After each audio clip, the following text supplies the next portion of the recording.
Salut la brigade, on se retrouve pour un autre ratio dans cette suite de vidéos sur les ratios boursiers. Si les autres ratios vous intéressent, n'hésitez pas à regarder la description de cette vidéo, vous trouverez un lien vers la playlist pour tous les autres ratios.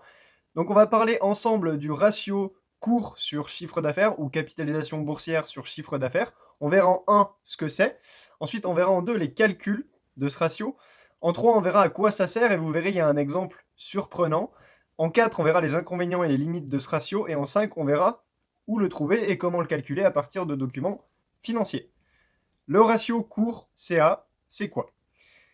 Le ratio cours sur chiffre d'affaires montre combien les investisseurs sont prêts à payer pour 1 euro ou 1 dollar ou 1 British pound du chiffre d'affaires.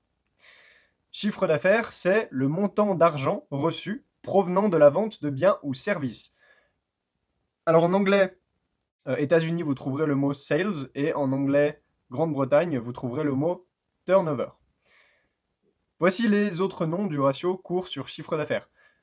Donc en anglais, PS ou PS ratio ou price sales ratio, PSR, price to sales ratio, et en français, ratio cours chiffre d'affaires ou ratio CCA ou ratio capitalisation sur chiffre d'affaires.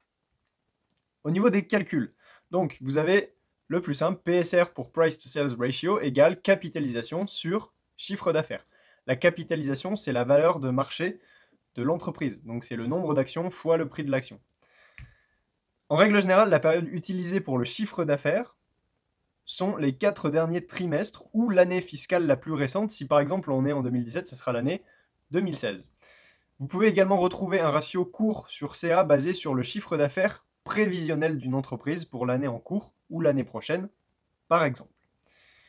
Autre calcul, cette fois, quand on prend le prix d'une action, au lieu de prendre la capitalisation boursière, on aurait PSR égale prix d'une action divisé par chiffre d'affaires divisé par le nombre d'actions. Alors, CA divisé par nombre d'actions est également un ratio, appelé le ratio du chiffre d'affaires par action, ou en anglais le ratio sales per share. Pour aller plus loin avec ce ratio, si vous êtes observateur, vous avez vu qu'il contient le nombre d'actions. Dans d'autres vidéos, on a vu que le nombre d'actions il peut être dilué à cause de ce qu'on appelle les convertibles. Donc si le nombre d'actions augmente, le résultat du PSR diminuera. Vous pouvez voir la vidéo sur le bénéfice net par action, le BNA, où je détaille un petit peu plus cet effet dû au convertible. Alors à quoi il sert le ratio cours sur chiffre d'affaires? Déterminer la valeur du chiffre d'affaires. Le ratio, vous voyez, on a notre petit bonhomme là qui devient fou. C'est un actionnaire qui gagne trop d'argent.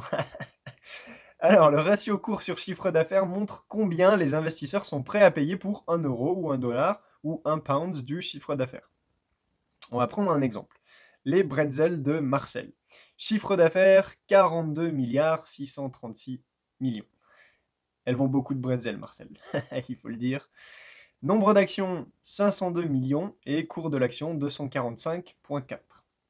Si on veut calculer le PSR, donc on a ce calcul qui nous donne ça, je ne vais pas vous refaire tous les chiffres, 245,4 divisé par 84,79 égale 2,89.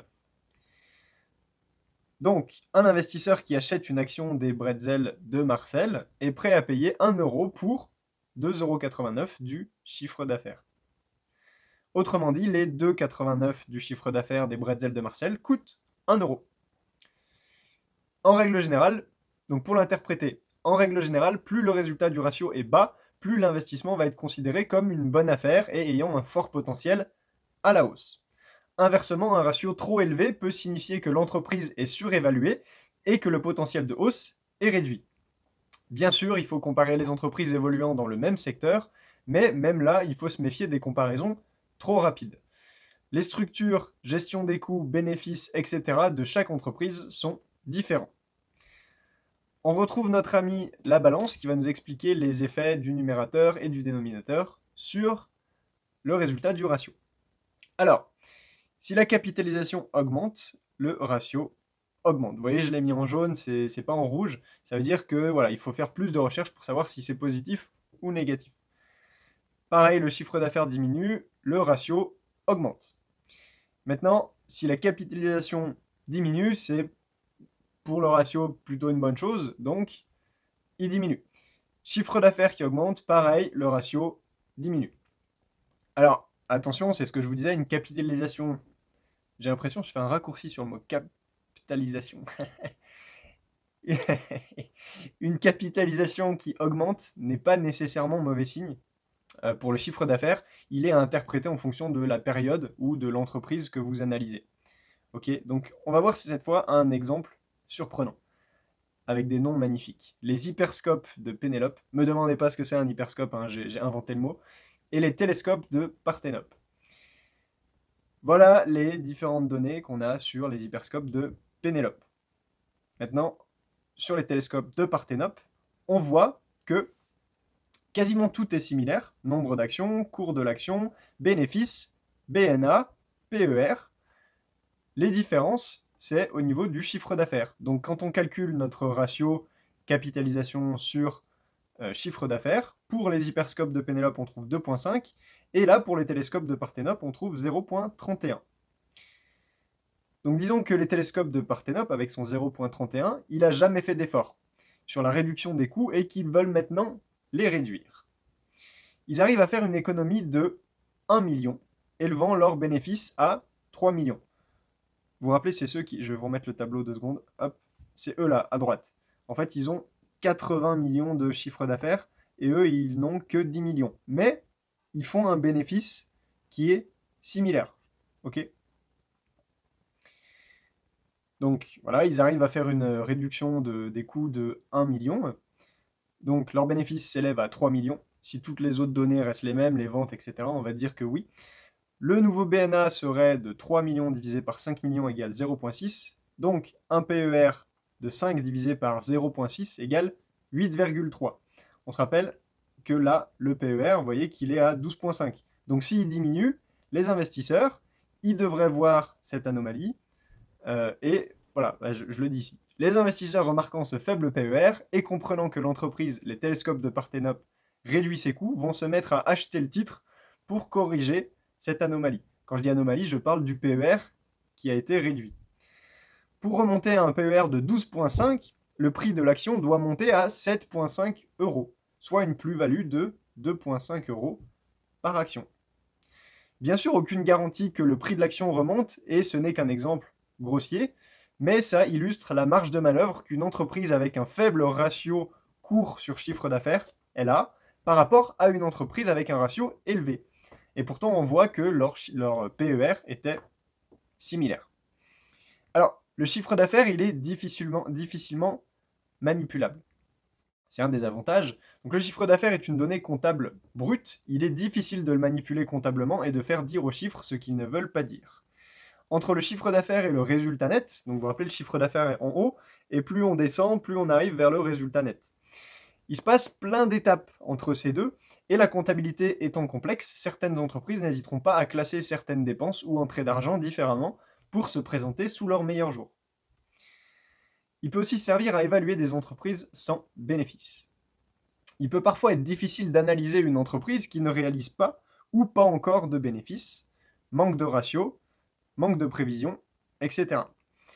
Le ratio cours sur chiffre d'affaires peut donc s'avérer être un outil intéressant à ajouter à l'analyse d'une telle entreprise. Maintenant, on va voir les inconvénients et les limites de ce ratio. Il ne prend pas en compte les bénéfices. Eh bien oui, on prend le chiffre d'affaires, on prend le cours ou la capitalisation boursière, mais on n'a pas connaissance des bénéfices. Même si on a déterminé l'utilisation du chiffre d'affaires comme étant un avantage, c'est aussi un inconvénient puisqu'une entreprise en perte, donc pas de bénéfices, ne transparaîtra pas via ce ratio. Une entreprise qui génère un gros volume de vente ou un gros chiffre d'affaires ne sera pas forcément hautement bénéficiaire. Même si cela peut paraître évident, il faut donc toujours creuser un peu plus loin. Ok ? Je vous répète ça à chaque vidéo de ratio, c'est vraiment important que vous compreniez ça. Dans 20 ans, vous pourrez dire, hop, je reviens à mon truc, dans 20 ans, vous pourrez dire, j'ai fait une formation sur les ratios boursiers il y a 20 ans, la seule chose dont je me souviens, c'est que les ratios, il faut toujours creuser plus loin. Je serais content, je serais même très content. Bon, j'espère que vous retiendrez plus de trucs, mais voilà. Alors, il ne prend pas en compte la dette. Et là, vous voyez mon petit bonhomme, c'est mon petit banquier sadique qui vous regarde, il vous dit « Hey, tu me dois de l'argent !» Je dis pas que tous les banquiers sont... C'est aucun a priori par rapport aux banquiers, hein. C'était juste pour illustrer le propos. Si vous êtes banquier, ne le prenez pas mal. Les dettes d'une entreprise peuvent être accablantes et malheureusement, il est impossible de définir la santé de l'entreprise par rapport à ses dettes avec ce ratio. Une entreprise endettée sur le point de faire faillite peut avoir un ratio cours sur chiffre d'affaires attractif. Par exemple, le cours de son action diminue et son chiffre d'affaires reste similaire, les ventes continuent, le numérateur en haut, il diminue, le dénominateur, il reste le même, donc on divise un plus petit résultat par un plus petit chiffre par un chiffre qui reste constant, le résultat diminue. Alors pour les autres faiblesses de ce ratio, on trouve que la comparaison d'entreprises dans des industries différentes, elle est risquée, comme quasiment tous les ratios. Où est-ce qu'on peut trouver le ratio PS ratio? Alors sur certains sites d'analyse, Zone Bourse, Morningstar.com en anglais, MSN Money, Investing.com, et on va aller le chercher dans les documents financiers d'une entreprise. Nous voilà dans le compte de résultats, donc on voit à gauche le français, à droite l'anglais. Donc on voit vente ici, 46 milliards 826 millions, et revenue à droite, même montant. Donc on va retenir ce montant, c'est le chiffre d'affaires de 2018, 46 milliards 826 millions. Voilà, donc après on va calculer la capitalisation boursière. Hop. Donc on va prendre le nombre d'actions, donc on prend après dilution, on le trouve ici, voilà, en fonction de certains documents, vous le trouverez peut-être dans différents endroits. Donc on va prendre ce montant-là, 503 918 140, et on va multiplier par le prix de l'action. Donc au niveau du prix de l'action, moi je sais que dans le document c'est ici, j'avais recherché au préalable, hein, je ne suis pas devin de la structure du document. Ce qu'on va faire, c'est qu'on va prendre plusieurs valeurs, comme ça pourra vous montrer un petit peu comment ce PSR, ce ratio cours sur chiffre d'affaires, il évolue. On va prendre le dernier jour décembre. Donc le cours de clôture du dernier jour du mois de décembre, ici, 258,20. 258,20. Hop, voilà. On a donc 2,78. Donc, 1 euro du chiffre d'affaires de cette entreprise, dans ce cas-là c'est le VMH, coûte 2,78 euros pour ce prix de l'action. Maintenant, si on prend, on va s'amuser à prendre le cours le plus haut de l'année et le cours le plus bas de l'année. Alors, cours le plus haut, 313,70. 313,70. Hop, vous voyez que là, on monte à 3,37 euros. Et maintenant, si on prend le cours le plus bas, 238, vous allez voir qu'on va redescendre. 238, voilà, 2,56.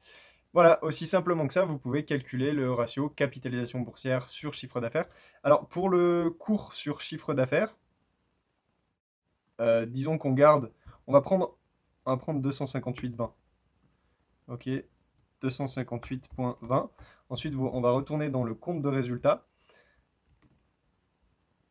Et là, on va prendre, au lieu de prendre le chiffre d'affaires, on va le prendre par action. Donc on divise ici par le nombre d'actions. Donc 503, 918, 140. Et vous voyez qu'on trouve bien le même résultat que tout à l'heure, 2,78 si on arrondit.